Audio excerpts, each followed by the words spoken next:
Up next, a rock frontman whose relentless ambition drove him and his band to the top of the charts and sold out stadiums for almost 40 years now. The story of how the singer and songwriter went from sweeping floors to becoming a household name. With rejection after rejection, he never gave up. It's a very inspirational rock and roll tale for sure. And we also break down the band's best 5 songs on our Professor of Rock Fiver, brought to you by Zenny Eyewear. Hey music junkies, Professor of Rock always here to celebrate the greatest artists and the greatest songs of all time. If you're passionate, truly passionate about music, you're going to want to subscribe below so you don't miss an episode because we're now a daily channel. Also, drop us a line on Patreon because that always helps us out a lot. Now, it was a tireless work ethic, relentless ambition, and a take-no-prisoners tenacity that propelled Jon Bon Jovi and his band from sweeping floors in Jersey to planetary superstardom as one of the highest-grossing tour bands of all time. It's an incredible tale of faith and perseverance that we could all take something from.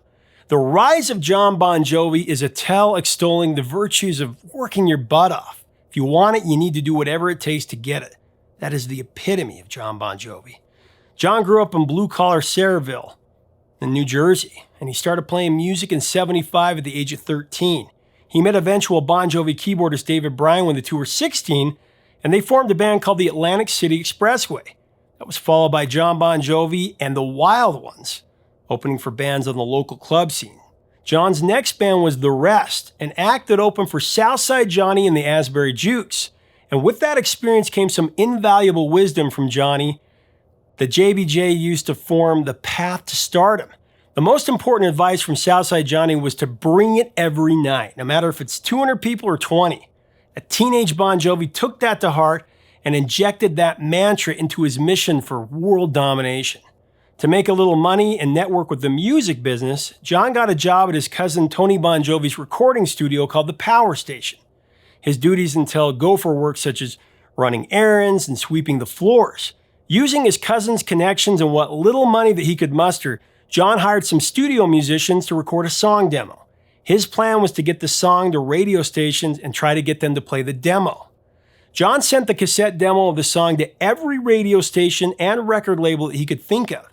He got no response. He then had the idea to take the demo to a newer rock station out of Long Island, New York, with the call letters WAPP-FM. The station was so new they didn't have much in the way of personnel. They didn't even have a receptionist. Jon walked right into the station and knocked on the door of the broadcast booth. He handed the cassette to WAPP air personality Chip Hobart and promotion director John Lastman. Jon gave the cassette to Hobart and said, "Hey man, I've got the right chords and a cool melody. What do you say? Do me a favor and in 3 minutes and 30 seconds, you're going to hear a rock star." Hobart was blown away by what he called this punk kid's guts. As the expression goes, fortune favors the brave. DJ Chip played the song on the air and Lastman put the song on the station's compilation album of local bands called Homegrown.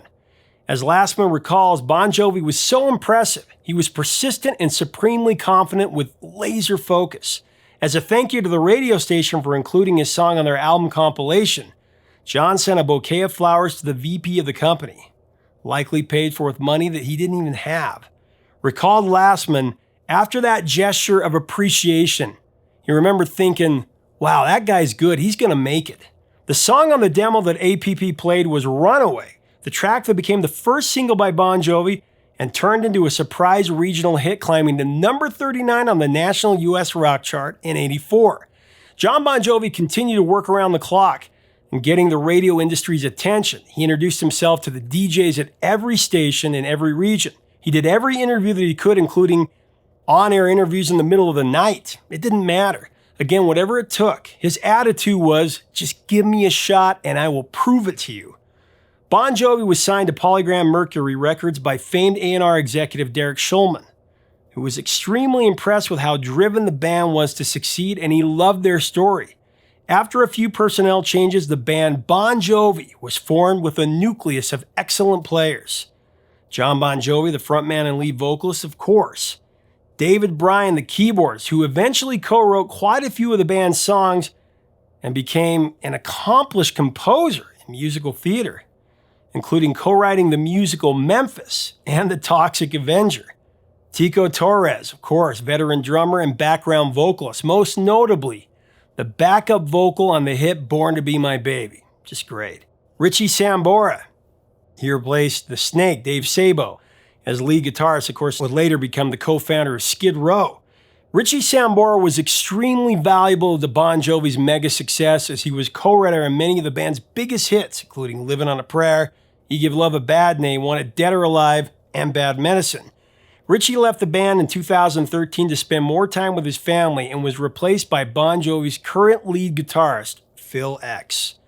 Alec John Such was the original bass player. Hugh McDonald is the current bassist. He was a coveted session player who started playing with the band in '94, becoming an official member in 2016. Bon Jovi's self-titled debut album in '84 went gold, and their second album in '85, 7800 Degrees Fahrenheit, took them to the platinum level, selling over 1 million copies. Now, expectations were growing, and the stage was set for their third album to be something very special, and it was in fact extraordinary. The release of Bon Jovi's third studio album, Slippery When Wet, in 1986 was a significant milestone in the rock era. It was the launch of one of the most culturally impactful albums in the history of recorded music.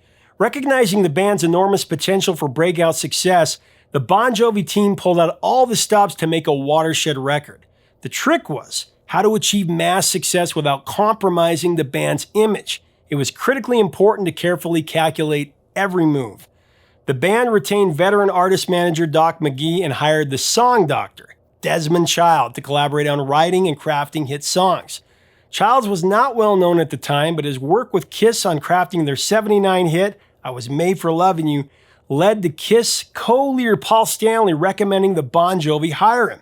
John and Richie worked with Desmond in the basement of Richie's mom's place and came up with a bunch of songs, including 2 that would hit #1 on the rock and pop charts: You Give Love a Bad Name and Livin On A Prayer.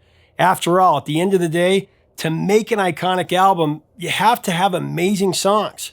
For the recording of Slippery When Wet, Bruce Fairbairn was chosen as the producer and Bob Rock as the mixer.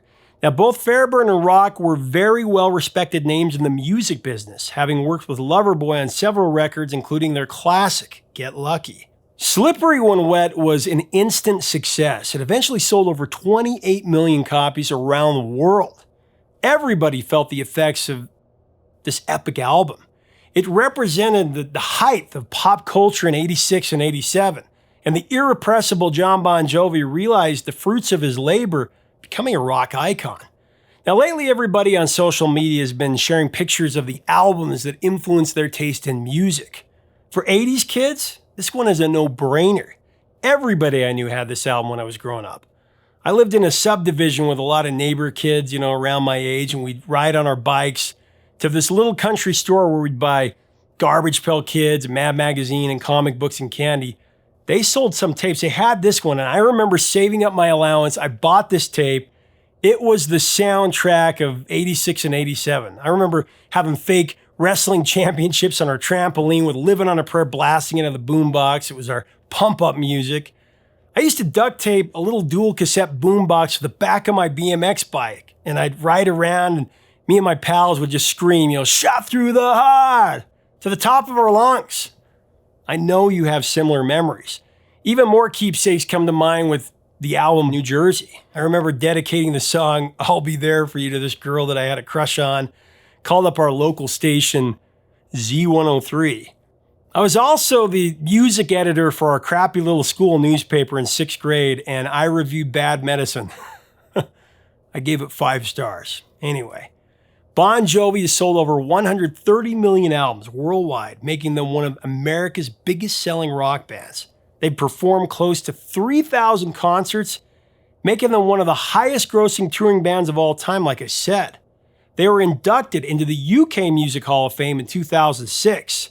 Jon Bon Jovi was inducted into the Songwriters Hall of Fame in 2009. And Bon Jovi, the band, was finally inducted into the Rock and Roll Hall of Fame in 2018, which ridiculously overdue. Having said that, here is my Bon Jovi Fiver, my top 5 Bon Jovi recorded performances. Number 5, Lay Your Hands on Me, the 4th single from the New Jersey album that reached number 7 on the Billboard Hot 100, number 20 on the mainstream rock chart in 1989. Lay Your Hands on Me is a soulful exhortation from Jon with bone-crushing Sambora guitar work and those take me to church background vocals. The title implies a religious experience, and the song has that sonic power of a gospel revival, a feeling country music legend Dolly Parton had when she heard the song. Dolly asked Jon and Richie, who co-penned the song, if they were okay with her turning Lay Your Hands on Me into a gospel song to include on her 2014 album Blue Smoke. Can you imagine? The guys were totally down with it, of course, and Dolly actually had Richie come on stage to play the song with her at Glastonbury Festival in the summer of 2014. This song rocks, with an epic beginning that launches the listener into the stratosphere midway. My favorite part is Jon's vocal here.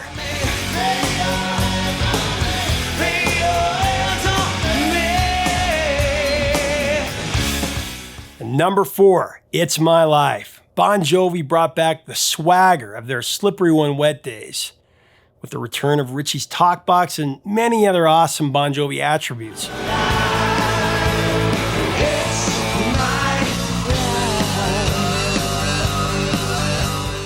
In the song, there is a reference to the characters Bon Jovi sings about in Livin On A Prayer with the line, "For Tommy and Gina who never back down." And of course, being a huge Sinatra fan, I love the tip of the hat to Frank with the lyric, "Like Frankie said, I did it my way." It's My Life was from the 7th studio album by Bon Jovi, Crush, released in 2000. Now, it was a number 1 single in many countries in Europe, but it stalled at number 33 on the Billboard Hot 100 in the US. It's actually one of those songs that we talk about often that is much bigger than its peak chart position. It's My Life has become an arena rock staple in America and around the globe. Number 3, You Give Love a Bad Name, the song that kicked off Slippery When Wet and therefore Bon Jovi mania, starting with that lightning bolt cold vocal intro shot through the heart. Shot through the heart, ain't no to blame, you give love. Yeah. First time I heard that, I became a Bon Jovi disciple. You Give Love a Bad Name was a monster number 1 song that took the world by storm in '86. It was Desmond Child who came up with the song's title during those fruitful writing sessions in Richie's mom's basement, and upon hearing Desmond's idea for a song title, Jon instantly invented that earth-shaking opening lyric which became the song's big chorus.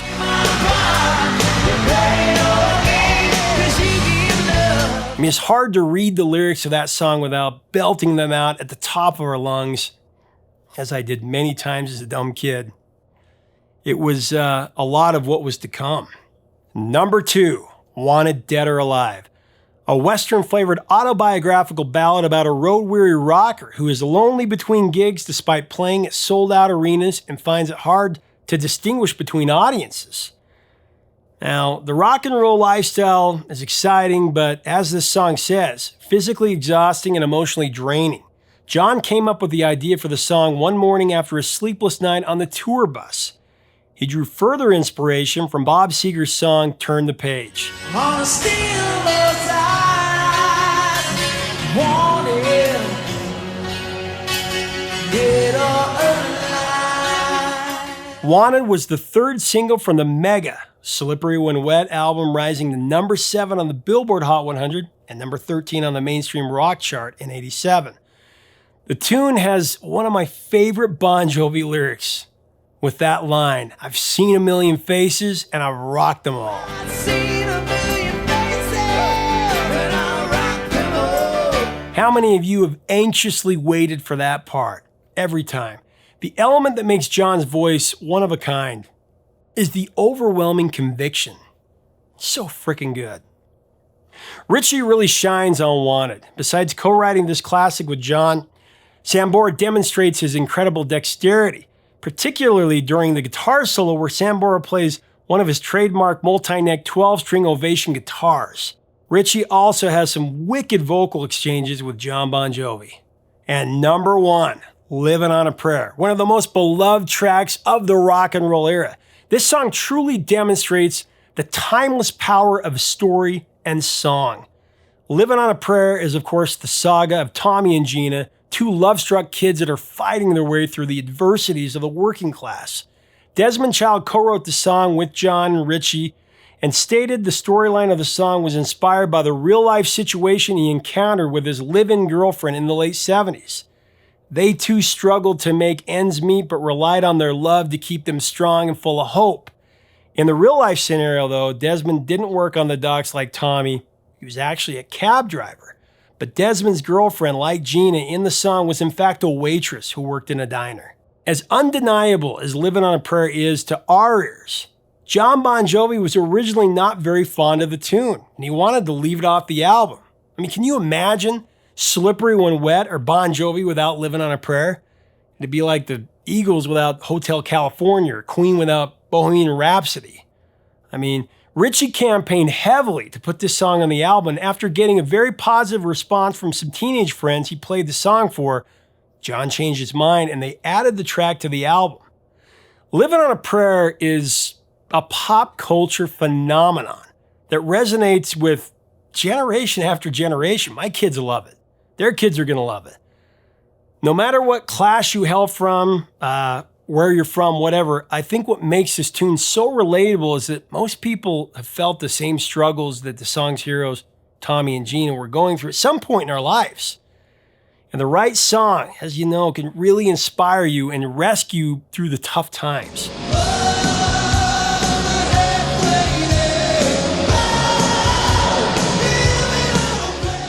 This song has sold nearly 4 million copies since its release in late '86 and was Bon Jovi's second consecutive #1 hit on the Billboard Hot 100 from Slippery When Wet. It also topped the mainstream rock and UK rock and metal chart and struck #1 in Canada, the Netherlands, New Zealand, and Norway. It was global. Still is. That's the thing about Jon Bon Jovi and his band. The music they've created has always got your back. They give us redemption and faith against all odds. Mostly it's music of hope, which is a powerful thing, especially in the times that we live in. As he says, you live for the fight when that's all that you've got. You got to keep the faith. Thanks, Jon. To hear all these classic songs and more, click on our curated playlist below. To get Bon Jovi's music on vinyl or on CD, click on our Amazon link below. There's also their box set. Leave us a comment about Bon Jovi and their songs. What is your fiver? If you like our content, subscribe to our channel, hit us up on Patreon. Your support goes a long way. Help us keep the music alive. Until next time, 3 chords and the truth, my friends.